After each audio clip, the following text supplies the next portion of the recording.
Hello everyone. Work place management की कई techniques होती है, उसमें से एक टेक्निक होती है 5S। 5S टेक्निक के बारे में आज हम पढ़ रहे हैं और ये होता है कि हम कैसे 5S टेक्निक का यूज़ करके हम जिस जिस जगह काम करते हैं या जहाँ भी रहते हैं उसका वर्क प्लेस का या हमारे घर का या हमारे ऑफिस का हम कैसे मैनेजमेंट कर सकते हैं। ठीक है। अब इसमें क्या होता है, इसमें अब इसके फ़ायदे क्या है कि वर्क प्लेस पे उपस्थित जो भी रिसोर्स है हम उसका ऑप्टिमाइज़ यूज़ कर सकते हैं इस बेसिस पे, मतलब अधिकतम उपयोग कर सकते हैं। मिनिमम रिस्क हो सकता है और हमारी जो प्रोडक्टिविटी होती है एम्प्लॉयज़ की वो भी इससे इंक्रीज़ होती है या बढ़ती है।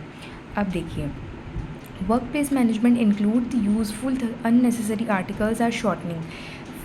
सबसे पहले हमें क्या करना पड़ेगा कि जो हमारे यूज़फुल तथा अननेसेसरी आर्टिकल्स हैं उनको कैटेगराइज करना पड़ेगा, उनको छांटना पड़ेगा वर्क स्टेशन से। दूसरी चीज़ क्या है, यूज़फुल आर्टिकल्स एंड रिकॉर्ड्स को सिस्टमेटिक मैनर्स में अरेंज करना। ठीक है, ये दूसरा पॉइंट है। तीसरा, लेबलिंग द आर्टिकल। जैसे हम लोगों ने फ़ैन वगैरह पे हम लोग देखते हैं कि लेबलिंग होती है, या हमारे जो स्विचेस होते हैं, लाइट के स्विचेस होते हैं तो उन पे भी लेबलिंग होती है। तो तीसरा पॉइंट क्या हो गया हमारा कि labelling the articles. Cleaning the work stations या डिपार्टमेंट की, हमें क्लीनिंग करना होती है इसकी वर्क स्टेशंस की या डिपार्टमेंट की। 5S मैनेजमेंट टेक्निक में क्या होता है कि ऐसी टेक्निक जो hospital environment specially work place environment को इम्प्रूव किया जा सके। ठीक है, इसीलिए दिया है। And 5S come from the Japanese word. And 5S में क्या क्या आता है, sort, set, shine, standardise and sustain. Then हम बात करते हैं 5S में सबसे पहले शॉर्ट की। 5S में क्या होता है, 5S शॉर्ट में identify the remove the unwanted and unused item या रिड्यूस द क्लटर्स। ठीक है, कि हमें सबसे पहले जो फालतू चीज़ें होती हैं या जो क्लटर्स होता है हमारे वर्क स्टेशन से उसको हटाना होता है। सेट में क्या होता है, उपयोगी यूज़फुल आर्टिकल्स को प्रॉपर ऑर्डर में ऑर्गेनाइज करना फॉर अ ईजी ऑपरेशंस या order line list. For examples, हमारा ऑफिस का कोई टेबल है, ठीक है, तो हम जो स्टेपल है या पंचिंग मशीन्स है उसको हम कहाँ दूर के कबर्ड्स में तो नहीं रखेंगे ना, उसको हम टेबल के जो पास वाला कबर्ड्स है, बिकॉज हमें ये दो चीज़ें पता है कि हमें रोज़ डेली बेसिस पे हमें इसका यूज़ लगता है। तो हमें क्या करना है, जो भी हमारा यूज़फुल मटीरियल है उसका ऑर्डर लाइन करना है। ठीक है, ये हो गया हमारा सेट। शाइन में क्या, maintain the high standard of cleaningness, कि आपको स्टैंडर्ड मेंटेन करना पड़ेगा क्लीनिनेस। जैसे हमारे यहाँ हाउसकीपिंग की चेकलिस्ट होती है जिसमें कि 3 टाइम जो हाउसकीपिंग करता है और सिस्टर के द्वारा वेरीफाई की जाती है, उसका सिग्नेचर होता है, तो वो चीज़ क्या आ जाएगी हमारी शाइन में। स्टैंडर्डाइज मीन्स क्या, set the above 3S as a norms, की जो हमने ऊपर जो 3S पढ़े हैं उसके लिए हम कुछ नियम बनाएं, रूल्स बनाएं या कुछ प्रिंसिपल्स बनाएं। फॉर एग्जाम्पल, हर कमरे में आपने देखा होगा कई जगह कि कमरे से बाहर निकलते वक्त कृपया अपने फ़ैन या लाइट के स्विचेस ऑफ करें। ठीक है, तथा सभी वस्तुओं को अपने निर्धारित स्थान पर रखें। तो ये हमारे क्या हो गए, स्टैंडर्डाइज, ये हमारे नियम हो गए। और ये नियम बनाने से पहले अभी हमें ऊपर के 3S की जो है वो सिस्टम को फॉलो करना पड़ेगा। अब सस्टेन में क्या है, सस्टेन को कैसे सस्टेन करेंगे, training and maintaining discipline of the personal engaged. ठीक है, अब फॉर एग्जांपल किसी डिपार्टमेंट में 5 लोग हैं, 3 लोग तो अपना जो चीज़ें हैं वो जहाँ से निकाल रहे हैं वहीं रख रहे हैं, या हर चीज़ का अपना जो नियत स्थान है वहीं पर रख रहे हैं। लेकिन अगर 2 कैजुअल एटीट्यूड रखेंगे या 2 इंसान जो है वो इस तरीके से नहीं होगा तो ये हम फॉलो नहीं कर पाएंगे। तो हमें सस्टेन करने के लिए क्या करना पड़ेगा, सभी का माइंड सेट चेंज करना पड़ेगा। उसके लिए हमें समय समय पर ट्रेनिंग देनी पड़ेगी, उन्होंने बताना पड़ेगा कि आपको डिसिप्लिन मेंटेन करना है अपने वर्क स्टेशंस पे। ठीक है, ये तो छोटा छोटा हो गया। एक बार हम फिर से इसको देख लेते हैं कि हम इसको इम्प्लीमेंटेशन कैसे करेंगे। ये हमने एक शॉर्ट फॉर्म हो गया कि हम 5S एक्चुअल में क्या होता है। अब इम्प्लीमेंटेशन ऑफ 5S में पहले तो शॉर्टिंग करेंगे। शॉर्टिंग में क्या, step for the implementing sorting, की शॉर्टिंग को कैसे इम्प्लीमेंट करेंगे। Identify and segregate the unwanted item. बहुत सारे 100 चीज़ें हैं मान लो आपके पास में, तो उसमें से हम सबसे पहले हमें आइडेंटिफाई करना पड़ेगा कि कोई सी काम की है और कौन से काम की चीज़ नहीं है, और फिर सेग्रीगेट करना पड़ेगा अनवांटेड आइटम से। फिर अब अनवांटेड आइटम में भी 2 तरह से अनवांटेड आइटम होता है। एक होता है डिस्कार्डेड या डिस्ट्रॉय, मतलब जिसका कोई यूज़ नहीं है, जिसको हमें नष्ट करना है या डंप करना है, ये ऐसा वाला।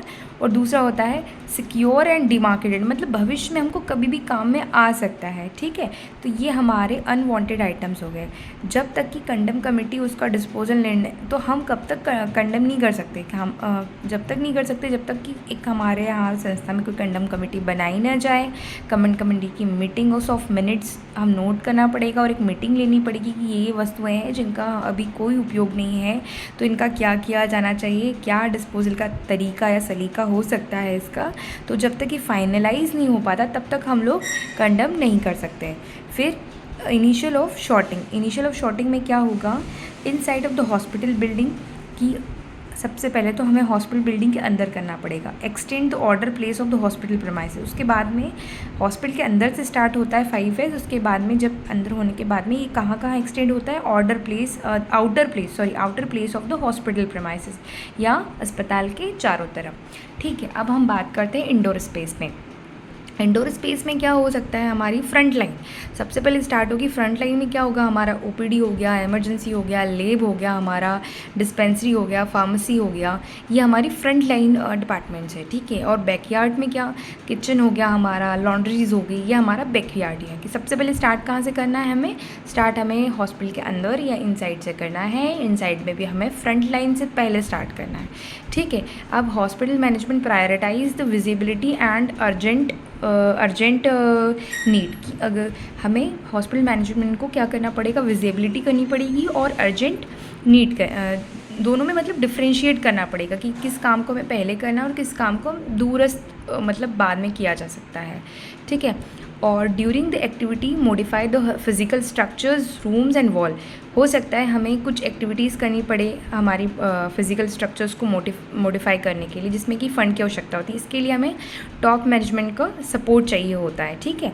अब आता है एक्सपेक्टेशन फ्रॉम द स्टाफ, कि स्टाफ से क्या एक्सपेक्टेशन हो सकती है।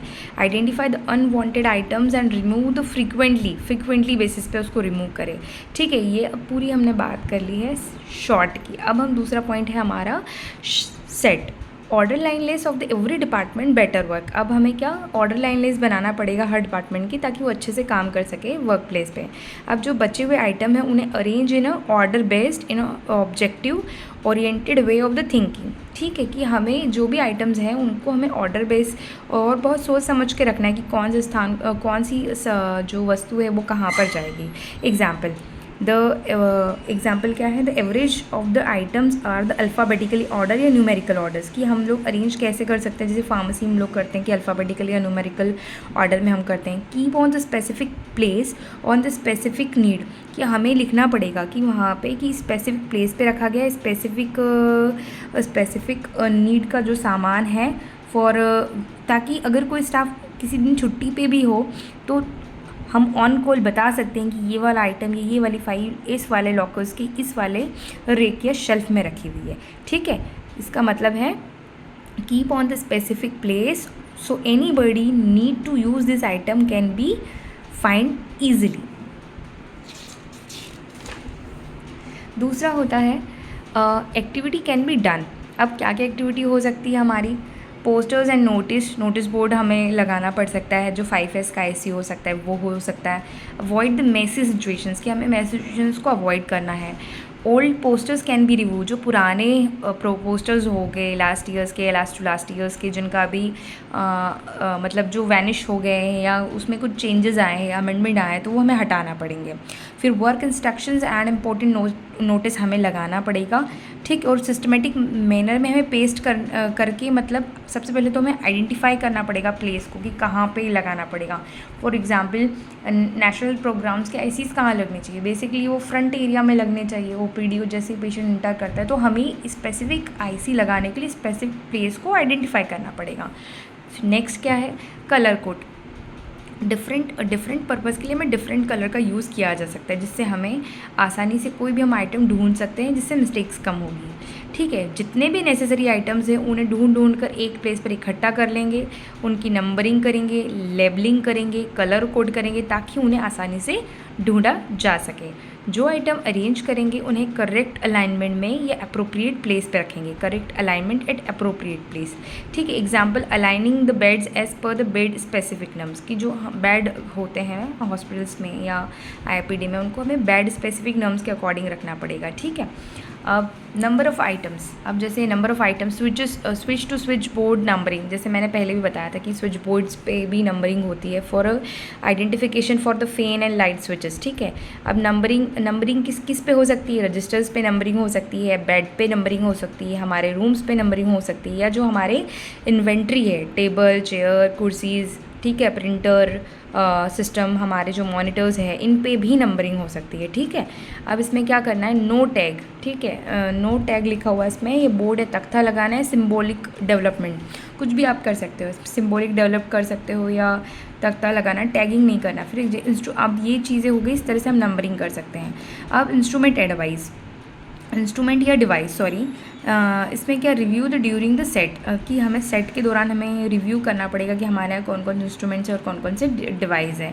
तो उनका हमें क्या, लेबलिंग कर देंगे और हम उसका टैगिंग कर देंगे। फिर उसके बाद क्या कर सकते हैं? आइडेंटिफाई द स्पेसिफिकेशंस, इसमें नियर पॉइंट ऑफ यूज़, कि कौन सा इंस्ट्रूमेंट कहाँ पे यूज़ होता है तो हम वहाँ पे रखेंगे। तो ये हमारा हो गया सेकेंड। अब तीसरा होता है साइन। साइन की बात है, पार्टिसिपेटरी एक्टिविटी, मतलब जो हमारी जो सामान्य गतिविधि होती है क्लीनिनेस की, वो तो होना ही होना चाहिए। All staff in the hospitals allocated a specific territory for the activity, cleanliness के लिए सभी स्टाफ को एक अपना स्थान दे दिया जाना चाहिए स्पेसिफिक एक्टिविटी के लिए, कि ये एरिया आपका है, ये एरिया आपका है, आपको क्लीन करना है। ठीक है। ऑल, यही इसका बोलना चाह रहा है ये, कि all staff is in the hospital allocated the specific territory for the activity regardless of the category, rank, gender of the staff. वही जो उस दिन बात कर रहे थे सीएमएच सर की, हमारी सबकी सामुदायिक जिम्मेदारी है। ठीक है। तो इसमें रिगार्डलेस होना चाहिए कि मैं किस कैटेगरी का हूँ या रैंक का हूँ या मेरा जेंडर क्या है, स्टाफ का, ये सबकी क्लीनिनेस जो है वो सबकी सामूहिक जिम्मेदारी है।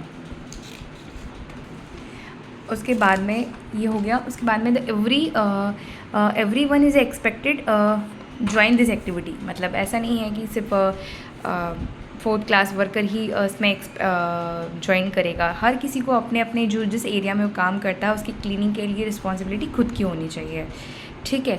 उसके बाद में क्या हो गया? Control the work environment and cleanness, staff ensure the department are clean, free for the dust and dirt.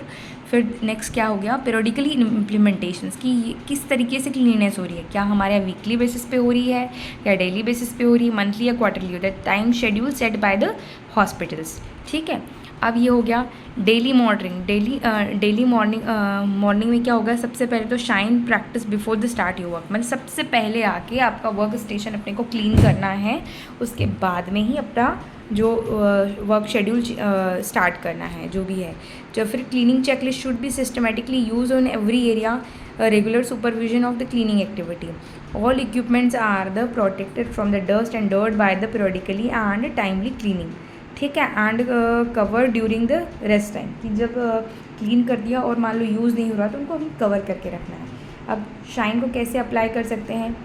सबसे पहले वेस्ट का सेग्रीगेशन करेंगे, कलेक्शन करेंगे, स्टोरेज करेंगे, ट्रांसपोर्टेशन करेंगे और डिस्पोज करें, तो ये शाइन का इम्प्लीमेंटेशन भी हो गया। ठीक है। अब हम बात करते हैं स्टैंडर्डाइज की। स्टैंडर्डाइज में क्या हो गया? जो मानक होते हैं या जो हमारे स्टैंडर्ड हमें डेवलप करना होते हैं फॉर 3S एक्टिविटी जो हमने पढ़ी है ऊपर। 3S में कौन कौन सी? शॉर्ट, शेड और shine. As a part all staff routine work in all department in the hospital. अब हमें कुछ स्टैंडर्ड्स बनाने होंगे। ठीक है। फिर उनको डिसेमिनेटेड करना पड़ेगा, मतलब उनका प्रचार करना पड़ेगा हर वार्ड में, चाहे वो OPD है, IPD है, through the visualisation and sensitisation activity. IC material का यूज़ कर सकते हैं, पोस्टर्स का, लीफलेट्स का, स्टिकर्स का। ठीक है। उसके बाद में क्या हो गया? Materials need to be the eye catching with the slogans. ठीक है। अब 5S का वो गोल वाला सर्कल है, फेमस है, वो हमें हर जगह लगाना पड़ेगा। फिर रह जाएगा prominently visible to the staff and visitors, की जो स्टाफ्स हैं और जो हमारे विजिटर्स हैं उनको दिखना चाहिए। ठीक है।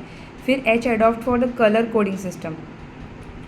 ठीक है। अब adopt for the colour coding system भी कर सकते हैं। Monitoring and evaluation through the regular supervisory schedule, कि भाई रेगुलर हमें सुपरवाइजरी करना पड़ेगी। फिर जो है मॉनिटरिंग एंड इवोल्यूशंस में क्या, define the schedule and supervise visit by the BMO and CMHO sir.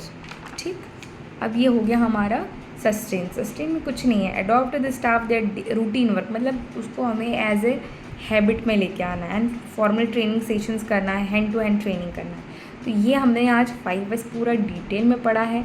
I hope आप लोगों को कुछ तो समझ में आया होगा। ठीक है, बाकी चीज़ें हम बाद में डिस्कस करेंगे। Thank you.